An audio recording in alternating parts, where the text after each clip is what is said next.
Hello everyone. तो कैसे हैं आप लोग? उम्मीद आप लोग काफी अच्छे होंगे। तो स्वागत है आपका हमारे यूट्यूब चैनल से। फ्रेंड्स, आज हम आज को एक और नए वीडियो के साथ एक और नए लेक्चर के साथ में बात करने वाले क्लास 12 की पॉलिटिकल साइंस का लेसन नंबर 9, जिसका नाम है वैश्वीकरण। फुल एक्सप्लेनेशन वाला है विद नोट्स के साथ। और आप लोग की जानकारी बता रही हूँ, इससे पहले की जितनी वीडियो है सारी वीडियोस बना के हमने अपलोड कर दिए हैं। अगर आप लोगों ने नहीं देखा तो जल्दी से इस वीडियो को डिस्क्रिप्शन बॉक्स में जाए, वहां पर आपको उन सभी वीडियोस की वीडियो लिंक देखने को मिल जाएगी। तो फ्रेंड्स, ज्यादा टाइम वेस्ट ना करते हुए स्टार्ट करते हैं आज को। लेकिन उससे पहले अगर आप लोग हमारे चैनल पर नए तो प्लीज चैनल को सब्सक्राइब करके बेल आइकन को ऑन कर ले, ताकि आने वाली जितनी भी न्यू वीडियोस है उन सभी वीडियोस की नोटिफिकेशन आप लोगों तक पहुंच जाए। और हाँ, वीडियो अच्छी लगी वीडियो को लाइक करें, अपने यार दोस्तों में शेयर करें। कोई डाउट होता है, कोई प्रॉब्लम होता है तो इस वीडियो कमेंट बॉक्स में कमेंट करें, पूरी कोशिश होगी आपका डाउट क्लियर कर दूं। तो ज्यादा फार्म ना बढ़ते हुए स्टार्ट करते हैं आज की वीडियो।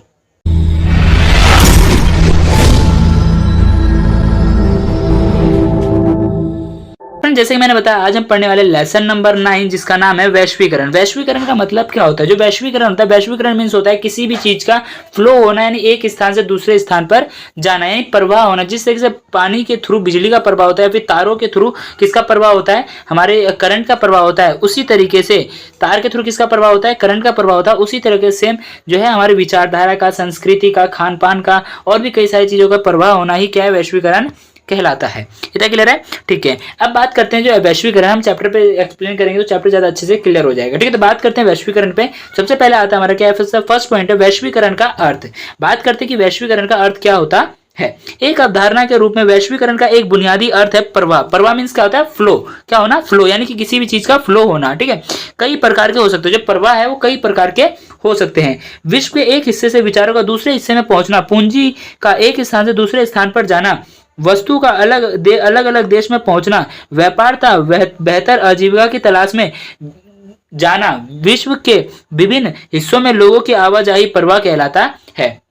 यानी कि प्रवाह कई तरह के हो सकते हैं, जिससे कि आप जान सकते हो किसी भी तरह का प्रवाह हो सकता है। जैसे कि एक स्थान से दूसरे स्थान पे हमारे विचारों का आदान प्रदान होना। ठीक है, यानी कि हमारे एक स्थान से दूसरे स्थान पूंजी का प्रवाह होना, पैसे का प्रवाह होना। ठीक है, और व्यापार होना एक स्थान से, यानी यहाँ की चीजें कहाँ जाना? यहाँ जाना। और यहाँ की चीजें कहाँ जाना? यहाँ आना। यहाँ की चीजें यहाँ आना। तो ये हमारा प्रवाह हो सकता है, यानी एक वस्तु का एक स्थान से दूसरे स्थान पर जाना। सेम उसी तरीके से क्या हो सकता है? लोग अपनी बेहतर आजीविका के लिए, बेहतर जीवन व्यतीत करने के लिए, अपनी जीवन शैली को बेहतर करने के लिए, अच्छा करने के लिए उनको वो भी एक स्थान से दूसरे स्थान पे, जैसे कि हम लोग क्या करते हैं, हम लोग अपने गांव छोड़ के कहाँ आए हैं? शहर आए हैं। किस लिए? अपनी बेहतर जिंदगी के लिए। हम लोग गांव के स्कूल को छोड़ करके कहाँ जा रहे हैं? हाई स्कूल में जा रहे हैं। क्यों जा रहे हैं? बेहतर शिक्षा के लिए, है ना। तो ये क्या हो रहा है? ये एक तरह से हमारा वैश्वीकरण ही तो हो रहा है। ठीक है, अब आता है वैश्वीकरण के प्रकार। बात करते हैं वैश्वीकरण के कितने प्रकार होते हैं। वैश्वीकरण के देखो, प्रौद्योगिकी के क्षेत्र में उन्नति। वैश्वीकरण से क्या हो रहा है? जो प्रौद्योगिकी है, जो हमारी वैज्ञानिकता है या फिर हमारी जो टेक्नोलॉजी है, उसमें क्या हो रहा है? उसमें हमारी जो है उन्नति हो रही है। टेलीफोन लाइनों में क्या हो रहा है? टेलीफोन लाइनों के द्वारा क्या हो रहा है? ये हो रहा है हमारा वैश्वीकरण हो रहा है। टेलीग्राफ का आविष्कार, टेलीग्राफ जो होता है, टेलीग्राफ का आविष्कार हो रहा है। मुद्रण तकनीक, छपाई तकनीक का भी क्या हो रहा है? विस्तार हो रहा है, फिर एक स्थान से दूसरे स्थान पर फैल रहा है। इतना क्लियर है? ठीक है, अब आता है नेक्स्ट पॉइंट क्या है? वैश्वीकरण में प्रौद्योगिकी का योगदान। बात करते हैं वैश्वीकरण में प्रौद्योगिकी जो है उसका किस तरीके से योगदान है, क्या योगदान है। इतना क्लियर है? ठीक है, तो प्रौद्योगिकी के कारण एक देश की सूचना प्रौद्योगिकी के कारण एक देश की सूचना, विचार, वस्तु आदि का आयात निर्यात किया जा रहा है। किसके द्वारा? प्रौद्योगिकी के द्वारा। ठीक है, छपाई की तकनीक के कारण भी वैश्वीकरण काफी संभव हुआ है। छपाई के तकनीक के कारण भी क्या हुआ है? वैश्वीकरण जो काफी ज्यादा संभव हुआ है, जिससे कि राष्ट्रवाद को भी काफी जो है बढ़ावा मिला, जिससे राष्ट्रवाद को भी काफी ज्यादा बढ़ावा देखने को मिला है।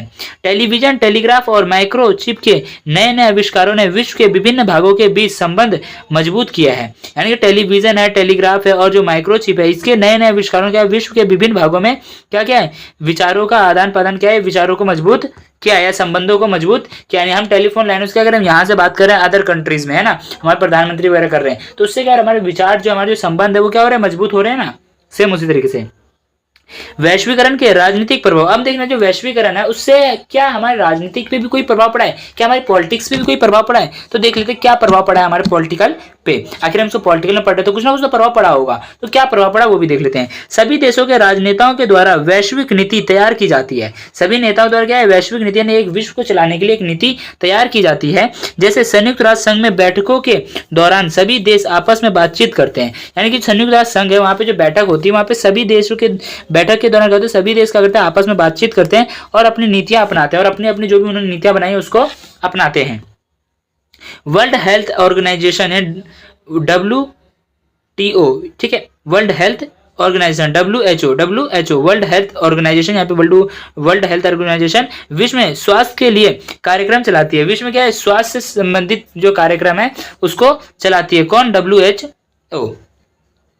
इसमें सभी देश आपस में बातचीत के द्वारा सभी समस्याओं को खत्म करते हैं। इसमें सभी देश क्या करते हैं, बातचीत के द्वारा से जितनी भी समस्याएं होती है बीमारी से, हेल्थ से जुड़ी, उसको समाप्त करती है।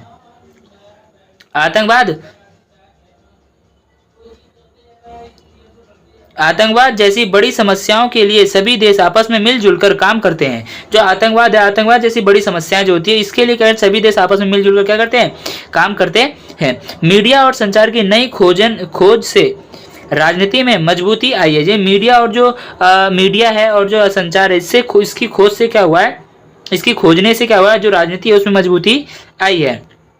आधुनिक प्रौद्योगिकी के कारण अनेक देशों का विकास हुआ है। जो आधुनिक जो प्रौद्योगिकी है उसके कारण क्या बहुत सारे देशों का विकास हुआ है। सरकारों ने अपने कार्यों में लोक कल्याणकारी कार्य योजनाओं को कम महत्व दिया है, यानी कि सरकारों ने अपने कार्यों में लोग जो कल्याणकारी कार्य है उनको कार्य योजनाओं को कम महत्व दिया है तथा इन्होंने बाजार, आर्थिक, सामाजिक प्राथमिकता में ज्यादा ध्यान दिया है। यानी कि उन्होंने क्या किया है, लोगों के लोक कल्याण में कम ध्यान दिया है, बाकी जो बाजार है, आर्थिक है, सामाजिक पे जो है इसको प्राथमिकता दी है। इतना क्लियर है, ठीक है, या फिर इस पर ज्यादा ध्यान दिया गया है। अब आता है नेक्स्ट पॉइंट क्या है, वैश्वीकरण के आर्थिक प्रभाव। बात करते हैं वैश्वीकरण का, क्या हमारे आर्थिक यानी हमारे अर्थव्यवस्था पे भी कोई प्रभाव पड़ा है, ठीक है, या हमें पूंजी पे भी कोई प्रभाव पड़ा है, तो उसको देख लेते हैं। ठीक है, देखो, आर्थिक वैश्वीकरण वह प्रक्रिया है जिसमें विश्व के विभिन्न देशों के बीच आर्थिक प्रभाव तेज हो जाता है। यानी कि जो आर्थिक वैश्वीकरण है, आर्थिक वैश्वीकरण वह प्रक्रिया है जिसमें विश्व के जो विभिन्न देश है उनके बीच में आर्थिक प्रभाव जो है वो तेज हो जाता है। कुछ आर्थिक प्रभाव स्वेच्छा से होते हैं, यानी कुछ आर्थिक प्रभाव स्वयं की इच्छा से होते हैं, और जबकि कुछ अंतर्राष्ट्रीय संस्थाओं और शक्तिशाली देशों के द्वारा थोपे जाते हैं। यानी कुछ अपनी स्वयं इच्छा से होता है और कुछ क्या होता है, अंतर्राष्ट्रीय जो संगठन है या फिर जो समुदाय हैं, संस्थाएं हैं, उनके द्वारा या फिर कुछ शक्तिशाली देश जो है उनके द्वारा थोपे जाते हैं। इतना क्लियर है, ठीक है। अब आता है नेक्स्ट पॉइंट क्या है, आर्थिक प्रभाव में वस्तु, पूंजी व विचारों का प्रभाव होता है। जो आर्थिक प्रभाव है इसमें वस्तु का प्रभाव हो सकता है, ठीक है, पूंजी का प्रभाव हो सकता है और विचारों का प्रभाव हो सकता है। वैश्वीकरण के कारण वस्तुओं के व्यापार को लाभ हुआ है। वैश्वीकरण के कारण क्या है, जो वैश्वीकरण के कारण जो वस्तुओं के जो व्यापार है, वस्तुओं के व्यापार में क्या हुआ, काफी ज्यादा लाभ हुआ है। वैश्वीकरण के प्रभाव से पूंजी व वस्तुओं के आयात पर विभिन्न देशों द्वारा प्रतिबंध समाप्त कर दिया गया है। यानी वैश्वीकरण के कारण जो है प्रभाव से वैश्वीकरण के प्रभाव से, यानी कि वैश्वीकरण के प्रभाव से जो पूंजी व वस्तुओं के आयात पर जो विभिन्न देशों द्वारा जो प्रतिबंध लगाए जाते थे उन सभी प्रतिबंधों क्या कर दिया गया है, समाप्त कर दिया गया है, क्योंकि उनसे हमारा क्या रिलेशन बन चुका है, रिलेशन मजबूत हो चुका है। इतना क्लियर है, ठीक है। इसलिए धनी देश अपना निवेश किसी अन्य देशों या विशेष रूप से विकासशील देशों में कर सकते हैं। इसलिए जो धनी देश है वो अपना क्या कर सकते हैं, अपना विकास करने के लिए या फिर किसी अन्य अपना विकास करने के लिए अन्य देशों में या फिर विशेष रूप से जो भी गतिशील यानी विकासशील देश है, जो अभी विकास कर रहे हैं, विकसित देश की बात नहीं कर रहा मैं, विकासशील देशों की बात कर रहा हूँ, जो विकसित विकासशील देश है, ठीक है, वहां पे अपना क्या करते हैं, अपना जो है धन जो है इन्वेस्ट कर सकते हैं, जहां उन्हें आर्थिक लाभ हो सकता है, जहां पर उन्हें क्या होगा, आर्थिक लाभ होगा। इतना क्लियर है, ठीक है। विचारों की दृष्टि से राष्ट्र की सीमा बाधक नहीं है। जो विचारों की दृष्टि देखें तो जो राष्ट्र की जो सीमा है वो बाधक नहीं है। इसलिए इंटरनेट व कंप्यूटर से जुड़ी सेवाओं का विस्तार हुआ। इसलिए क्या हुआ, जो इंटरनेट है, कंप्यूटर से जुड़ी जो भी सेवाएं है ना, उनका क्या हुआ, बहुत ज्यादा विस्तार हुआ या फिर फैला है। वैश्वीकरण के आर्थिक प्रभाव में कुछ गरीब देश को लाभ नहीं मिल पाया। जो वैश्वीकरण का प्रभाव तो हुआ है, वैश्वीकरण में आर्थिक प्रभाव तो हुआ है, ठीक है, आर्थिक वृद्धि तो हुई है, लेकिन कुछ ऐसे गरीब देश है, पिछड़े हुए देश है, जिन्हें की लाभ नहीं हो पाया है। ठीक है। अब आता है हमारा कुछ यहाँ पे संस्थाएं हैं, जैसे कि IMF है, ठीक है, संस्थाएं हैं IMF international monetary fund, WTO world trade organisation, WB world bank की स्थिति विश्व भर में मजबूत हुई है। ये तीनों जो संगठन है, संस्थाएं हैं, इनकी जो स्थिति है बहुत ज्यादा मजबूत हुई है, तब विश्व भर के देश उन्हें सदस्य भी बन रहे हैं। विश्व भर के देश जो है इनके सदस्य बनना चाह रहे हैं और बन रहे हैं। इतना क्लियर है, ठीक है। अब आता है नेक्स्ट पॉइंट क्या है, वैश्वीकरण के सांस्कृतिक प्रभाव। अब देखना है जो वैश्वीकरण है उसका सांस्कृतिक प्रभाव क्या पड़ा, यानी संस्कृति के ऊपर हमारा क्या प्रभाव पड़ा है। वैश्वीकरण के कारण देश में वैश्वीकरण के कारण देश में खान पान में बदलाव आया। जो वैश्वीकरण है, वैश्वीकरण के कारण क्या हुआ, जो हमारा खान पान है उसमें बदलाव आया। जैसे कि आप लोग देख सकते हैं आज के टाइम पे हम लोग चाउमीन, मोमोज, बर्गर खा रहे हैं, क्या ये हमारी इंडियन खाना है? नहीं, इंडियन खाना नहीं है, ये क्या हमारा बाहर का खाना है। तो इसकी वजह से क्या हुआ, इसकी वजह से हमारे खाने में क्या बदलाव आया है। जैसे पहले दूध, दही तथा भारतीय भोजन, यानी कि पहले क्या करते हम दूध खाते थे, दही खाते थे, भारतीय भोजन जो करते थे, दाल चावल वगैरह, वो सारी चीजें जो है अब हम नहीं कर रहे हैं। अब हम फास्ट फूड को ज्यादा बढ़ा रहे हैं। जो हमारी जो नई कंट्री के जो देश है, ठीक है, चाइनीज खाने को हम ज्यादा अपना रहे हैं। भोजन, जो भारतीय भोजन किया जाता था, पर अब पिज्जा, बर्गर तथा अन्य विदेशी भोजन को अपनाया जा रहा है या फिर किया जा रहा है। ये हमारी संस्कृति के ऊपर बहुत बड़ा इफेक्ट पड़ रहा है। आजकल आप देख पा रहे हैं, हम अमेरिका की नीली जींस पहन रहे हैं, ठीक है, अमेरिका में हमारे इंडियन कल्चर को अपनाया जा रहा है, ठीक है, वहां पे कई सारे लोग जो हमारे इंडियन कल्चर को अपनाए, बट हम लोग क्या कर रहे हैं, अपने कल्चर को, अपनी संस्कृति को छोड़ करके क्या कर रहे हैं, अपना रहे हैं, ठीक है। यानी कि हमारे जो चीजें हमारे पास है वो हमें नहीं अच्छी लग रही है, हमें दूसरों को अच्छी लग रही है, और जो हमारे पास है वो दूसरों को अच्छी लग रही है, उनको अपनी अच्छी नहीं लग रही है। सेम ऐसा ही हाल हो गया हमारे साथ में। हम क्या करें, नीली जींस अपना रहे हैं अमेरिका के, और अमेरिका क्या अपना रहा है, भारतीय संस्कृति को अपना रहा है, ठीक है।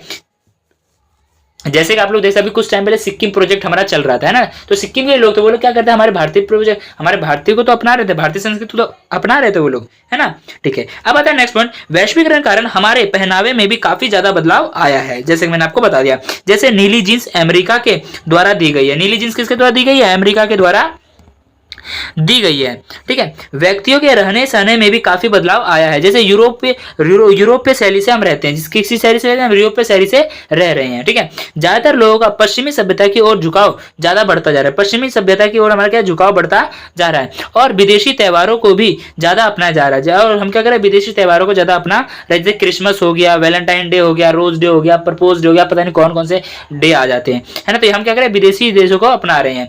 आप लोग आपको जानकारी के लिए बता दूं, जो फादर्स डे है, मदर्स डे है, ये हमारे इंडियन कल्चर में नहीं है। ये कौन सी, ये हमारी जो है पश्चिमी, जो हमारी विदेशी है, ठीक है, जो विदेशी सभ्यता है उनकी है, क्योंकि हमारे पास हमारी संस्कृति हमारी ऐसी कि हम माँ बाप के साथ, अपने माता पिता के साथ ही रहते हैं, एक ही घर में निवास करते हैं। तो हमारे लिए ऐसा कोई नहीं, हमारे लिए एक दिन सब बराबर है। हमारे लिए आज भी मदर डे, फादर डे है, और कल भी हमारे लिए मदर डे, फादर डे है। और वहाँ जो हमारी विदेशी संस्कृति है, वहाँ पे क्या होता है, वहाँ पर आपको ऐसा देखने को मिलेगा कि वो लोग बहुत लॉन्ग टाइम के बाद मिलते हैं, तो उसको वो मिलते रहे, ठीक है। जिस तरीके से रक्षाबंधन के त्यौहार पे भाई के लिए बहन अपने भाई के प्रति एक सजगता दिखाती है, एक सुरक्षा के प्रति वादा देती है, सेम उसी तरीके से वहां पे अपने माँ बाप को मिलने के लिए कैसा डे बनाया गया, जिसको आज हम लोग भी अपना रहे हैं, है ना। तो ऐसा नहीं करना है, हमें अपनी संस्कृति को लेकर ही चलना है। विदेशी फिल्मों का चलन काफी ज्यादा बढ़ रहा है। जो विदेशी फिल्में हैं उनके जो चलन है वो काफी ज्यादा बढ़ता जा रहा है। जैसे अमेरिका देश में बनी फिल्में, टॉलीवुड जैसी फिल्मों को बढ़ावा मिल रहा है। जैसे अमेरिका जैसी जो मूवी है, अमेरिका में जो टॉलीवुड मूवी बन रही है, उनको काफी ज्यादा बढ़ावा मिल रहा है फिल्म इंडस्ट्री में। कहां पर, हमारे इंडिया में। वैश्वीकरण के कारण रूढ़िवादिता का भी अंत हुआ। एक सबसे अच्छी बात हुई, तो वैश्वीकरण के कारण क्या है, लोगों की जो रूढ़िवादिता थी, यानी कि जो पहले की जो पुरानी सभ्यता के लोग थे, पुरानी सोच थी उनकी, उस सोच में थोड़ा अंतर हुआ या फिर अंत हुआ है, ठीक है। जैसे कि पुरानी सभ्यता क्या थी, रूढ़िवादिता क्या थी, बिल्ली का रास्ता काट जाना, ठीक है, कांच का टूटना इत्यादि, तथा महिलाओं की स्थिति में कमी, काफी ज्यादा सुधार भी देखने को मिला है। काफी ज्यादा हमें सुधार देखने को मिला है। किसके कारण, यहाँ पे कमी नहीं आएगा, क्या आएगा, यहाँ पे काफी आएगा, ठीक है। हमें महिलाओं की स्थिति में काफी ज्यादा सुधार देखने को मिला है, किसके कारण, वैश्वीकरण के कारण। तो इतना समझ में आ गया, ठीक है। अब आता है हमारा नेक्स्ट पॉइंट क्या है, वैश्वीकरण ने भारत को कैसे प्रभावित किया है। बात करते हैं कि जो वैश्वीकरण है इसने भारत को किस तरीके से प्रभावित किया है।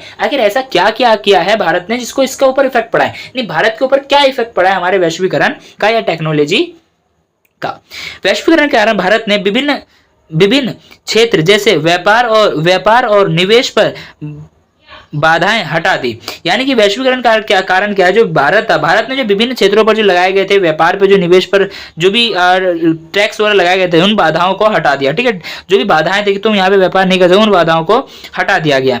इसके परिणाम स्वरूप विदेशी कंपनियों ने यहाँ निवेश करना शुरू कर दिया। जब ये बाधाएं हटा दी गई तो जो विदेशी कंपनियां थी उन्होंने क्या करना, अपना निवेश करना स्टार्ट कर दिया और अब हम भी विकास कर रहे हैं। बहुराष्ट्रीय कंपनियों को कई प्रकार की सुविधाएं दी गई है। जो बहुराष्ट्रीय कंपनियां थी, जो विदेशी कंपनियां, उनको कई तरह की कई प्रकार की जो सुविधाएं थी वो प्रदान की गई है, ताकि विदेशी निवेश में वृद्धि हो सके, कि जो विदेशी निवेश है, विदेशी लोग जो निवेश कर रहे हैं उसमें क्या हो सके, वृद्धि हो सके, बाहर की कंट्रीज और यहाँ पे निवेश करें। वैश्वीकरण से उपभोक्ताओं के लिए बाजार में वस्तु की पसंद नापसंद करने का दायरा बढ़ गया है। यानी कि वैश्वीकरण कारण क्या है, क्या हुआ है कि जो लोगों की जो बाजार में जो वस्तुओं की जो पसंद है नापसंद करने का जो दायरा है ना, वो बहुत ज्यादा बढ़ गया है। इससे उनको उच्च कोटि की स्वास्थ्य संबंधी सेवाएं प्राप्त हो रही है। इससे उनको उच्च कोटि की बहुत बेहतर तरह के उनके जो स्वास्थ्य सेवाएं हैं वो प्रदान हो रही है। बाजार में नापसंद और पसंद कैसे बदल गई है, आज आप लोग देख सकते हैं, हम लोग घर बैठे शॉपिंग कर सकते हैं। किसके कारण, वैश्वीकरण के कारण। टेक्नोलॉजी लेवल की बढ़ चुकी है। हम लोग फ्लिपकार्ट, मित्रा, अमेजोन और शॉपसी, पता नहीं कौन कौन से ऐप आ रहे हैं, उनसे हम लोग आज घर बैठे क्या कर रहे हैं, अपना मन पसंदीदा सामान मंगा रहे हैं। बाजार में घूम फिर बिना घूमे फिर अपने स्वास्थ्य को बिना किसी तरह का हानि पहुंचाए घर में बैठे बैठे क्या कर रहे हैं, अपना जो है सामान मंगा रहे हैं बाजार से पसंद नापसंद की। ठीक है, सुविधाओं के कारण जीवन के स्तर में सुधार आया है। इन सुविधाओं के कारण क्या हुआ है, जीवन के स्तर में सुधार आया। अब देखो, मान लो हम लोग कहीं जाते हैं, ठीक है, मैं कपड़े लेने गया तो मैं 4 दुकान पे घूमूंगा, रोड पे जाऊंगा, पता नहीं कब क्या कहां से क्या हो जाए, ठीक है, कौन सी दुर्घटना हो जाए, प्लस हम सामान लेने गए वहां मिले या ना मिले, ठीक है, तो उस वजह से क्या हमारा टाइम वेस्ट होगा। तो उन सुविधाओं के कारण क्या हुआ, हमारा जो जीवन स्तर है उसमें भी सुधार आया है। डन है इतना, ठीक है। अब आता है नेक्स्ट पॉइंट क्या है, भारत कैसे वैश्वीकरण को प्रभावित कर रहा है। अब देखते हैं, जो पहले हमने क्या पढ़ा, जो वैश्वीकरण है, वैश्वीकरण ने भारत को कैसे प्रभावित किया, यानी कि वैश्वीकरण ने भारत के ऊपर क्या इफेक्ट किया। अब हम देख ले, जो भारत है, भारत कैसे वैश्वीकरण को प्रभावित कर रहा है, यानी भारत क्या इफेक्ट डाल रहा है वैश्वीकरण के ऊपर। ठीक है, भारत में वैश्वीकरण के अंतर्गत उदारीकरण की नीति अपनाकर स्वतंत्रता के बाद आयात पर जो प्रतिबंध लगाए थे उन्हें समाप्त कर दिया। यानी कि भारत में वैश्वीकरण को जब अपनाया गया, ठीक है, तो उसके अंतर्गत क्या हुआ, उदारीकरण की नीति को अपना लिया गया। यानी कि सभी लोग यहाँ पे आओ, सभी लोग समान है। ठीक है, स्वतंत्रता के बाद क्या हुआ, आयात पर जो भी प्रतिबंध लगाए, जब स्वतंत्र हुए थे ना, तो कोई दूसरा देश हम पे क्या करे, अपना नियंत्रण वापस से स्थापित ना कर ले, इसके लिए हमने कई सारे टैक्स लगा दिए, कई सारे प्रतिबंध लगा दिए कि वो बाहर के लोग यहाँ पे आ ना सके। क्योंकि अंग्रेजों ने जब हम पे कब्जा किया तो वो यहाँ पे क्या आते थे, अपना व्यापार करने ही आए थे, और उन्होंने फिर हमें धीरे धीरे अपना गुलाम बना लिया, यानी हम उपनिवेशवाद के अंदर आ गए। तो इस तरीके से प्रतिबंध लगा दिया था भारत ने स्वतंत्र होते ही, ताकि कोई और दूसरा देश आकर के यहाँ पे अपना वो ना करे और हमें शांति से जीने दे। उन्होंने प्रतिबंध लगा दिया, और वैश्वीकरण के कारण क्या हुआ, जो प्रतिबंध थे उनको समाप्त कर दिया गया। इतना क्लियर है, ठीक है। अब आता है हमारा नेक्स्ट पॉइंट क्या है, विदेशी निवेश को आकर्षित करने के लिए जो विदेशी निवेशक है, यानी जो विदेशी जो निवेशक है, जो निवेश करने वाले लोग हैं, उनको क्या है, आकर्षित करने के लिए कई प्रकार की सुविधाएं भारत द्वारा प्रदान की गई है। भारत द्वारा कई प्रकार की सुविधाएं प्रदान की, जैसे विदेश आर्थिक क्षेत्र की स्थापना, यानी विदेशी आर्थिक क्षेत्रों की स्थापना, यानी कि जो भी लोग यहाँ पे अपना वो करता है, अपना व्यापार डालता है, उन लोगों को क्या करता है, एक ऑफिस दे दिया जाए कि आप यहाँ पे बना सकते, हम कहते हैं उसका हेड कहते हैं ना, कि वहां पर इसका हेड क्वार्टर है। डन है इतना, ठीक है। वैश्वीकरण आर्थिक व्यवस्थाओं में विकासशील देशों के हितों को समुचित महत्व देना भारत की नीति है। यानी कि वैश्वीकरण की जो आर्थिक व्यवस्था है, इसमें विकासशील देशों के हितों को, यानी जो भी देश विकासशील है, जो विकास कर रहे हैं, ठीक है, उन सभी को समुचित महत्व देना, इन सभी को क्या है, पूरी तरीके से महत्व देना भारत की एक नीति है। इन सबको क्या करे, वो सपोर्ट लेके चलेगा, सभी को लेकर के चलेगा, किसी को भी छोड़ेगा नहीं। इतना क्लियर है, ठीक है। भारत ने समय समय पर विकासशील देशों के हितों की रक्षा के लिए अंतर्राष्ट्रीय स्तर पर आवाज उठाकर वैश्वीकरण के अंतर्गत गतिविधियों को प्रभावित किया है। यानी कि भारत ने समय समय पर क्या किया, जो विकासशील देश है उनके लिए आवाजें उठाई है, ठीक है, उनके प्रति वो लड़ा है, और अंतर्राष्ट्रीय स्तर पर आवाज उठा करके वैश्वीकरण के अंतर्गत कई सारी गतिविधियों को उसने प्रभावित किया, यानी कई सारी गतिविधियां की है और उसको प्रभावित भी कर रहा है। इतना क्लियर है, ठीक है। अब आता है नेक्स्ट पॉइंट क्या है, सांस्कृतिक समरूपता एवं सांस्कृतिक वैश्विक विभिन्नीकरण में अंतर। यानी कि हम देखने वाले जो संस्कृति है, समरूपता है, एवं जो सांस्कृतिक विभिन्नीकरण है, इसमें क्या अंतर है। ठीक है, बात करते पहले सांस्कृतिक समरूपता की। सांस्कृतिक समरूपता का अर्थ है पश्चिमी संस्कृति का पूरे विश्व में फैल जाना। क्या होना, फैलाना। आज पूरे विश्व में पश्चिमी संस्कृति का प्रसार इतनी तेजी से हो रहा है कि यह एक वैश्विक संस्कृति का रूप ले रही है, यानी विश्व स्तर की संस्कृति का रूप ले रही है। ये सही बात है, ठीक है। अब आता है सांस्कृतिक विभिन्नीकरण। क्या आता है, सांस्कृतिक विभिन्नीकरण। सांस्कृतिक विभिन्नीकरण में विभिन्न संस्कृतिक दूसरी संस्कृति के साथ मेलजोल के कारण प्रत्येक संस्कृति अनूठी बन जाती है। यानी जो हमारी सांस्कृतिक विभिन्नीकरण है, ये क्या करती है, एक संस्कृति दूसरे संस्कृति के साथ मिल रही है और एक नया रूप धारण कर रही है, एक नया रूप ले रही है। यही हमारा क्या कहलाता है, संस्कृति विभिन्नीकरण कहलाता है। इतना क्लियर है, ठीक है। अब आता है नेक्स्ट पॉइंट क्या है, संस्कृति वैश्वीकरण के सकारात्मक व नकारात्मक प्रभाव। अब देखो, इसके सकारात्मक प्रभाव पड़े तो नकारात्मक भी पड़े होंगे, और अगर नकारात्मक पड़े हैं तो ऐसा तो है नहीं कि नकारात्मक नहीं पड़ा होगा, कुछ पॉजिटिव भी हुआ होगा, सकारात्मक भी हुआ। सबसे पहले बात करते हैं हम लोग वैश्वीकरण के सकारात्मक प्रभाव की। क्या बात करते हैं, वैश्वीकरण के सकारात्मक प्रभाव की। आर्थिक वैश्वीकरण की प्रक्रिया के समर्थकों का कहना है कि जो भी वैश्वीकरण की जो प्रक्रिया के समर्थक है, जो भी उसकी प्रक्रिया, आर्थिक वैश्वीकरण की जो प्रक्रिया है, उसके जो भी समर्थन करने वाले हैं, उनका ये कहना है कि समृद्धि बढ़ती है। इससे क्या होता है, समृद्धि बढ़ती है, वैश्वीकरण से समृद्धि बढ़ी है, और खुलेपन के कारण अधिक से अधिक आबादी की खुशहाली बढ़ती है। और जब हमने खुलापन अपनाया तो इससे क्या, अधिक से अधिक लोगों ने अपने यहाँ पे व्यापार किया और सभी लोग क्या रहे, खुशहाल है। क्यों, क्योंकि जब कंपनियां लग रही है, बहुराष्ट्रीय कंपनियां लग रही है, तो वो लोग क्या करेंगे, उनको काम करने के लिए चाहिए, और वहां पे जॉब लोगों को मिलेगी तो क्या होगा, उससे खुशहाली आएगी, देश में गरीबी कम हो जाएगी। वैश्वीकरण के कारण व्यापार का विकास हुआ है। जो वैश्वीकरण कारण क्या हुआ है, व्यापार में विकास हुआ है, जिससे प्रत्येक देश को अपनी स्थिति को बेहतर करने का अवसर भी प्राप्त हुआ है। जिससे प्रत्येक देश, हर एक देश को क्या हुआ, अपनी स्थिति को बेहतर करने का क्या अवसर प्राप्त हुआ या मिला है। इसमें महिलाओं की स्थिति में भी काफी ज्यादा सुधार आया। इसमें महिलाओं की स्थिति में काफी ज्यादा सुधार आया है। विश्व भर में इंटरनेट के द्वारा जानकारियां पहुंचाई जा रही है। विश्व भर में क्या हुआ, इंटरनेट के द्वारा जानकारियां पहुंचाई जा रही है। जैसे आप लोग देख सकते हैं, मैं वीडियो कहां से बना रहा हूं, मैं ये वीडियो दिल्ली में बैठ के बना रहा हूं, और आप लोग कहां से देखोगे, आप लोग कोई बिहार से देखेगा, कोई पंजाब से देखेगा, तो क्या हो रहा है, ये इंटरनेट के जरिए ही तो वीडियो जा रही है। सेम इसी तरीके से, ठीक है, जिससे आज पूरा विश्व एक हुआ है। जिससे क्या है, पूरा विश्व क्या हो गया, एक हो गया है। यार फेसबुक है, ट्विटर है, व्हाट्सअप है, इंस्टाग्राम है, स्नैपचैट है, सारी चीजें क्या कर रहे हैं, सारी चीज हमसे इंक्लूड हो रही है, सब लोग हमें जुड़ रहे हैं, तो हम एक दूसरे से क्या हो रहे हैं, जुड़ रहे हैं, एक दूसरे के दोस्त बन रहे हैं। वैश्वीकरण के कारण अलग अलग देशों के बीच संबंधों में काफी ज्यादा सुधार आया है। वैश्वीकरण कारण क्या हुआ, जो अलग अलग देश है, उन सभी देशों के बीच में क्या हुआ, संबंधों में काफी ज्यादा सुधार आया या फिर सुधार देखने को मिला है। इतना क्लियर है, ठीक है। अब हम बात करते हैं वैश्वीकरण के नेगेटिव पॉइंट क्या है, उसका आगे डिसएडवांटेज क्या है। हमने एडवांटेज तो देख लिया क्या क्या हुआ, अब हम देखें डिसएडवांटेज उसके क्या क्या है। ठीक है, देखो, दूसरे देशों की संस्कृति को अपनाने के कारण लोग अपनी संस्कृति को भूलते जा रहे हैं। जैसे कि आप लोग देख सकते हैं, हमने क्या किया, नीली जींस को अपनाना शुरू कर दिया, अमेरिका की संस्कृति को अपना रहे, लेकिन हम अपनी संस्कृति तो भूलते जा रहे हैं ना। ठीक है, आज का पहले हमारी संस्कृति क्या थी, लोग क्या कहते, पहले बड़े बड़े जो महिलाएं थी वो कहते बड़े बड़े वस्त्र पहनती थी। ठीक है, उनका कोई भी शरीर का एक भी अंग शो नहीं होता था। लेकिन आज क्या, आज कट स्लिप्स चल रहे हैं, ठीक है, स्कर्ट वगैरह पता नहीं क्या क्या चल रहा है। तो उससे क्या हो रहा है, हम अपनी संस्कृति को छोड़ते जा रहे हैं। वैश्वीकरण में गरीब देशों को ज्यादा लाभ नहीं हुआ। जो वैश्वीकरण कारण क्या हुआ, जो गरीब देश है उनको ज्यादा लाभ नहीं हुआ, क्योंकि धनी देश जो है व्यापार से उन पर वर्चस्व जमा रहे हैं। क्योंकि धनी देश जो है अपना व्यापार कर रहे हैं उन देशों के साथ, तो अपना वर्चस्व दबा रहे हैं, अपना दबदबा बना रहे हैं। ठीक है, वामपंथी व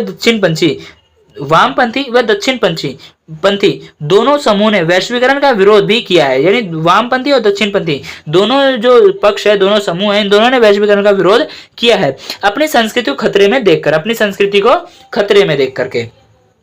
वैश्वीकरण के कारण केवल विकसित देशों को ही आर्थिक लाभ हुआ है। वैश्वीकरण के कारण क्या है, जो विकसित देश है, जो विकसित देश हो चुके हैं, केवल उन्हीं को क्या हुआ है, लाभ ज्यादा हो रहा है। ठीक है, उन्हीं की जो स्थिति है और बेहतर हो रही है, क्योंकि वो लोग क्या कर रहे हैं, जो विकासशील देश है वहां पे जाके अपना व्यापार डाल रहे हैं, तो उससे क्या हो रहा है, उनका और ज्यादा मुनाफा उन्हें मिल रहा है। ठीक है, अब आता हमारा इस वीडियो का या फिर आप कह सकते हो इस बुक का लास्ट टॉपिक आता है, दुनिया के विभिन्न वर्गों के लोगों ने वैश्वीकरण का विरोध किया है। दुनिया के विभिन्न लोगों ने, अलग अलग लोगों ने क्या किया, दुनिया के अलग अलग लोगों ने वैश्वीकरण का विरोध किया है। उन लोगों के द्वारा वर्ल्ड सोशल फोरम के मंच की स्थापना की गई है। जिन लोगों ने इसका विरोध किया है उनके ही द्वारा वर्ल्ड सोशल फोरम की स्थापना की गई है। सो फ्रेंड्स, मुझे उम्मीद है यहाँ तक आपको सारी चीज समझ में आया होगा। आज हमने एक ही लेक्चर वीडियो में पूरे चैप्टर को कंप्लीट कर दिया, और आज आपका बुक नंबर फर्स्ट जो है यहीं पे कंप्लीट हो जाता है, आपका बुक नंबर 1 जो है कंप्लीट हो जाता है। क्लास 12 की हमने पॉलिटिकल की एक बुक जो है पूरी कंप्लीट कर ली है। मुझे उम्मीद है यहाँ तक आपको कोई भी डाउट नहीं होगा, और अगर कोई डाउट है तो प्लीज आप लोग इस वीडियो कमेंट बॉक्स में कमेंट करें, पूरी कोशिश करूंगा आपके डाउट को क्लियर कर दूं। और हाँ, ध्यान से आप लोग ये जरूर मुझे कमेंट बता देना कि आप लोग इस वीडियो कहां से देख रहे हो, मैं भी तो देखो मेरी वीडियो कहां तक जा रही है। वीडियो अच्छी लगती है वीडियो को लाइक करें, अपने यार दोस्तों में शेयर कर दे। और हाँ, ध्यान से चैनल को सब्सक्राइब करके बेल आइकन ऑन कर ले, ताकि आने वाली जितनी भी न्यू वीडियोस हैं उन सभी के नोटिफिकेशन आप लोगों तक पहुंच जाए। तो मिलते हैं नेक्स्ट वीडियो में नेक्स्ट टॉपिक के साथ, तब तक के लिए bye bye, thanks for watching this video.